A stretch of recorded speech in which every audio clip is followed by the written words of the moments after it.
thank you so much for joining us, Coach Ella. I know that you have a pretty remarkable story, and so I am pretty honored to be speaking with you because I know you've been through a lot, and storytelling is a way that we all relate with one another and how we share our stories, how we share our lives, and how we learn from one another as well. So I know that you have a lot of experience in sharing a lot of the things that you've gone through. So I just want to go ahead and get started and just ask you something about your background and why you decided to join us in the fight against fibroids.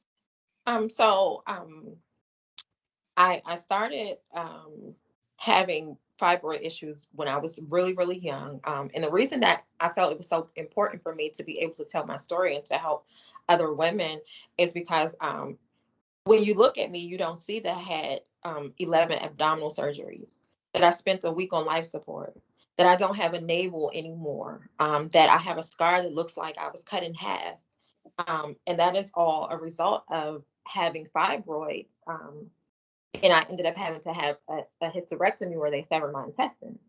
And back then, when I was little, I would have heavy periods. I would have cycles where I wore like 2 or 3 pads at a time, tampons and pads at a time, and I would bleed through them. I had to have blood transfusions. Every month on my cycle, I had to go to the hospital. I had to be hospitalized because I was losing so much blood, or it was just so painful. And the only option that they gave me was a hysterectomy. I didn't know at the time, what it was or what it was about, or that I had other options. And so, therefore, when they had to hysterectomy and they severed my intestines, all my problems just started from there. Wow. So I want to rewind that story back because that's a pretty remarkable place to start. And also, I also want to say that it's pretty remarkable that we have two women on the phone who have both been in intensive care because of fibroids. So, for a lot of, the medical industry, for, the searches that we do online to say that these are just benign tumors that happen to women and some women have more symptoms than others and just leave it at that, that's an understatement, correct? You Absolutely. know? Yeah, absolutely. So I want to rewind your story a bit and talk about your fibroid journey. When were you first diagnosed with fibroids? I was probably about 17 years old. I was in high school, and I used to pass out a lot in school, and they didn't know why. It was just, and it was always around my cycle. I would be in school just having normal activities, and I would pass out, and it started happening a lot. Well, they told me that I was anemic. They put me on 3 iron pills per day, just all of those things. And I kept going back and forth to the hospital because I'm like, listen, it has to be something else. Like, it's not that I'm anemic. It has to be something else that's going on with me. And so finally, I went to one OB/GYN, and they said, they told my mom, your daughter has fibroids. They're large. And there are multiple fibroids, and this is the reason that she's passing out so much. She's losing a lot of blood, and she has to have a blood transfusion. And so that's where it started from in high school. Wow, and that's pretty remarkable because we really don't hear a lot of stories about teenage girls having fibroids. Usually that doesn't start until after you start seeing an OB/GYN, which isn't suggested in life until, later on, like you're in your 20s or past age 18. So here you are in high school. Do you remember how old you were? I was like 17, 18. Okay. And by that time, yours had grown, and we know that fibroids don't just grow overnight, so they probably had a pretty significant place in your body for quite a while. Right. And there were times where I would look like I was probably 7 or 8 months pregnant in high school, and people are looking at me like, "You pregnant? What's going on?" But I had fibroids. I did. When I turned 18, I was pregnant, but at that time when this was happening, it was fibroids. Wow. And that had to be pretty traumatic being a teenager and hearing that you have tumors in your uterus. Yes, it was very traumatic. And then again, just having to have blood transfusions because, in your mind, you're thinking a blood transfusion, like, I don't want someone else's blood inside of me. Like, what's going to happen to me? What does this person have? Even though they screen, the blood before they transfuse you. But, as a young person, your mind is just all over the place and like, what's going to happen to me now? So those were some of the things that I went through. Absolutely. So, did your mother have fibroids? Did anyone else in your family have fibroids? Um, we have a history of fibroids on both sides of my family, on my mother's side and my dad's side. And on my mom's side, one of her cousins had a hysterectomy at an early age, probably 17 or 18, because that was the thing to do. And so she never experienced having children. And it was a lot of that, but they didn't talk about it. You couldn't talk about it. That's just what it was. That's what happened. And what goes on in my house stays in my house. It was one of those types of things. So no one talked about it. Isn't that remarkable? How did your friends react during that time, or did you tell your friends what was going on? I didn't tell my friends because it was like it was embarrassing. I was missing a lot of school during the times that I had my cycle, so I didn't really talk about it. It wasn't until I got older and things started happening that I started opening up and sharing. Absolutely. So as your life progressed, you have fibroids now, you're still going through the blood transfusions, you're Mhm. still probably rushing to the ER. At what point did these fibroids start at what point did your fibroids start taking a turn for the absolute worst? It was when I had my oldest son, and I was in the hospital, and they said, "Listen, because of these fibroids, we need to give you 2 more units of blood, or one of you all aren't going to make it." And that was at that point that I said, enough is enough. After I have my son, like something has to be done. And that's when, they talked about the hysterectomy, but it was never anything else. It was just, you need to have a hysterectomy. Wow. So it's remarkable too that you mentioned that you've had children. So you were still able to get pregnant while you had the fibroids. Yes. And they were all painful.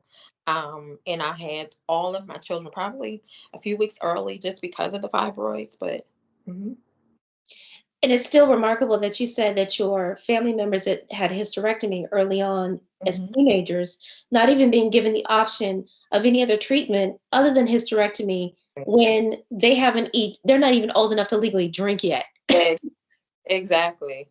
Yeah, but that's what it was. And then it was in the South. And so, down there you really can't talk about anything. It's just, we're gonna take this kid, we're gonna do whatever needs to be done. Don't talk about it, don't ask what happened. This is just what it is. Wow. Wow. So when you finally decided to do something about your fibroids, you decided to have the surgery. You had your son, and then you decided to have the surgery. So let's talk about that experience when you finally addressed the issue. Mhm. So after I had my oldest son, I waited maybe 2 years. I had my last son, and then after that was when I had the hysterectomy. What was a partial hysterectomy. And when they did the hysterectomy, they severed my intestines. I didn't know. So for like 18 months, I'm thinking, I'm just constipated. I'm not having a normal bowel movement. I'm just thinking I'm constipated. My stomach is just a little bloated. And it wasn't until I went to the emergency room and I vomited in the middle of the emergency room floor. And they said, you need to have surgery in the next 30 minutes or you're not going to make it. And I ended up spending a week on life support. And what happened was my bowels had backed up in my system. And so my bowels had started poisoning my system. And that's what happened. That's how I ended up on life support. Wow. So this was all kind of directly connected to your fibroids? Hmm. Wow, that is amazing. So you ended up in the hospital. You're being scheduled for emergency surgery, basically, or being rushed into emergency surgery. What was going through your mind during that time? Um, I didn't know if I was going to make it. And then after that, it was like, just panic, just fear, what's going to happen to my children, my family. And even when I stayed in the hospital for a week, my mother couldn't come visit me. They didn't bring my children to see me. Like I was unrecognizable. I wasn't myself. My skin had turned really, really dark. Um, I didn't look like myself. And so my mother didn't want to see me that way. And they didn't want my children to see me that way. Hmm. So that was a tough time. Yeah.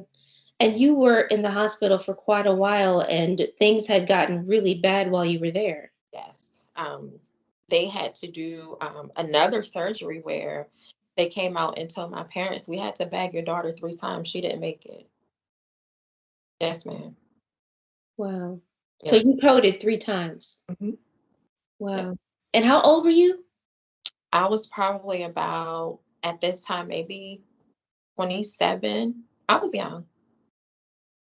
And just going back in the story, I know that you said that you had given birth. You were a teen mom, right? So you not only had went through the fibroid diagnosis, but you also got pregnant as a teenager. Yes. Yes. I had my daughter when I was 17, turning 18. Okay. And was that before or after you were diagnosed with fibroids? That was before. I was diagnosed when I had my second son at the age of 19. I mean, my oldest son at the age of 19. Hmm. Okay. So there were two children before you had this experience in the hospital. Yes. Wow. So your uterus went through a lot, but in the 10-year time period.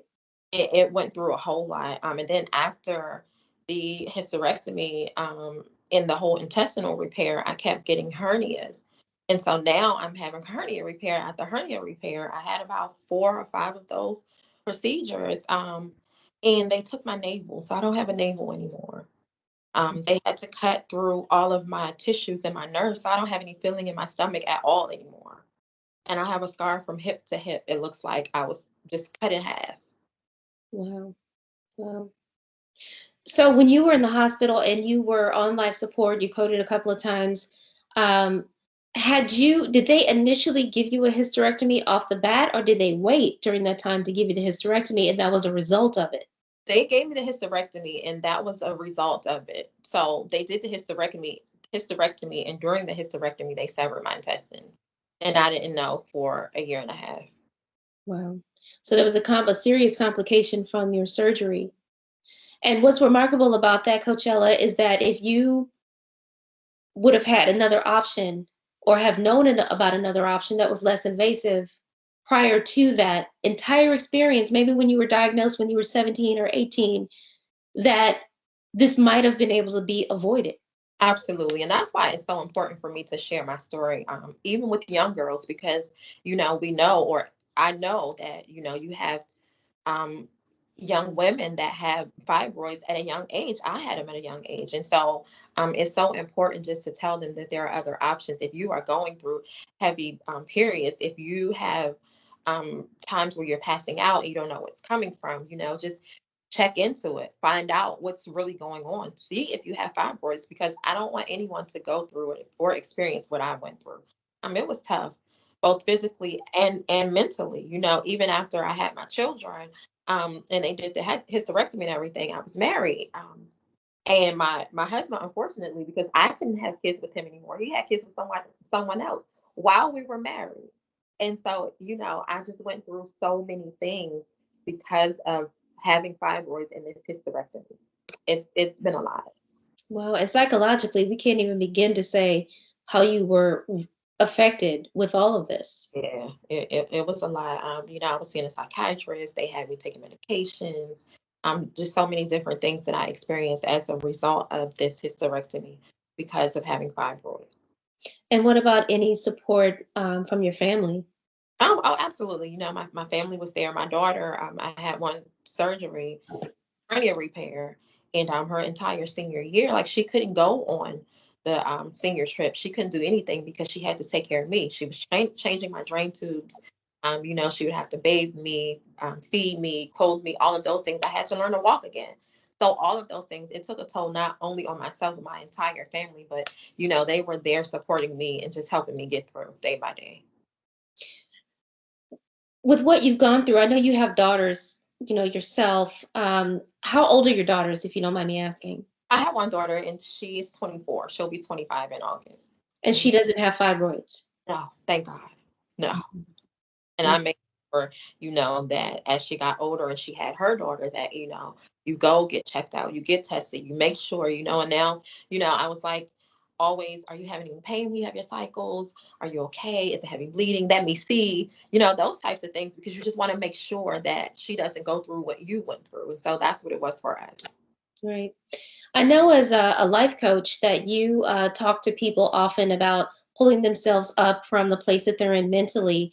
Have you openly talked about your fibroid story with the press?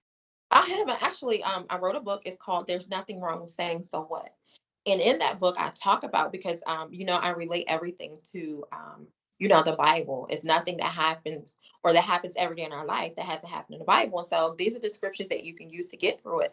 And I relate my story to the woman with the issue of blood in the Bible. This is what she went through, and so it's not saying so what in a bad way. It's just saying this is how you can get through it. this is what I did. You know, you can pray about it, you can read the word, you can change your eating habits, you can change your diet.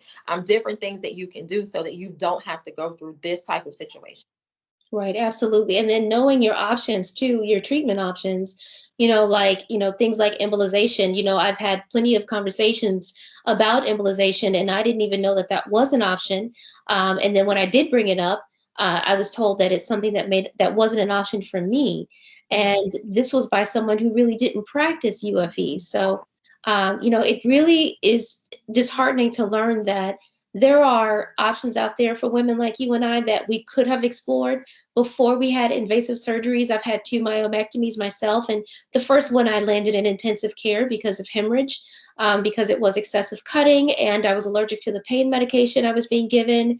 So, I completely sympathize with you, because I know, and empathize with you because I know what it feels like to go through something and feel completely, just feel like you don't have any control over what's going on with your body.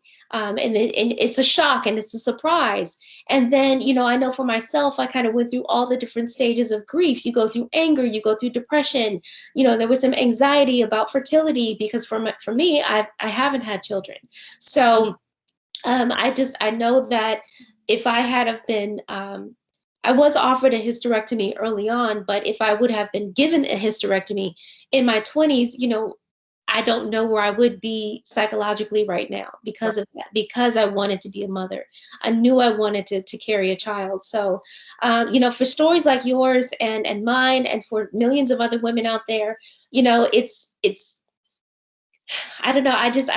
There's a range of emotion that I go through. I could put up 1,000 emojis on the screen about how I feel about how we have been treated in the OR and in the ER, in the clinic, how, a lot of our issues have been downplayed. I know you know what I'm talking about. And it breaks my heart to think that there's a woman probably going through that right now, a young girl who's experiencing that right now because society says we don't need to address those issues until later on in life or not at all.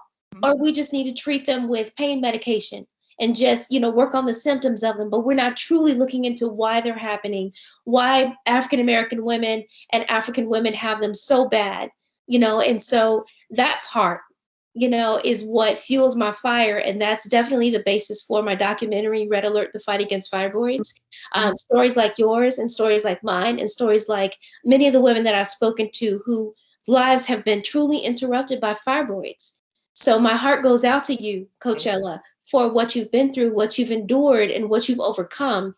I truly believe that your story is going to help a lot of women, who have gone through something similar or who are going through something similar right now. So it's important definitely to keep sharing your story, with as many people as possible. You are most certainly a survivor. thank you. You are most certainly a survivor.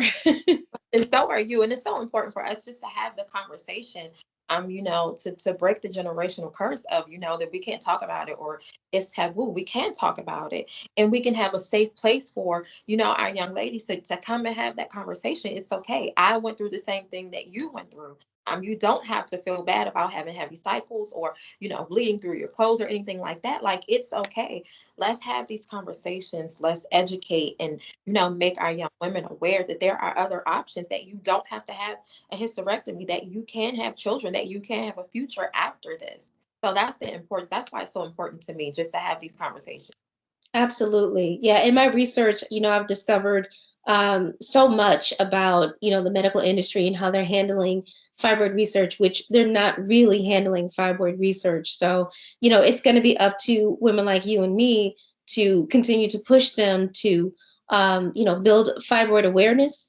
Right. We've got that bill out there, by Congresswoman Yvette Clarke and VP Harris. And, it's going to be our voices that are going to amplify the movement, to make change with fibroids. So thank you so much for sharing your story. I definitely want to give you a space in case there's anything else you want to mention. Um, just I love what USA Fibroid Centers are doing and just having these conversations and having the the Instagram lives just so that we can have a place for people to come and ask questions. And so I encourage everyone, don't miss it. Get on there, ask your questions, leave your comments, research. There are other options. You do not have to have a hysterectomy, or like Dr. Young likes to say, female castration. We don't have to go through that anymore.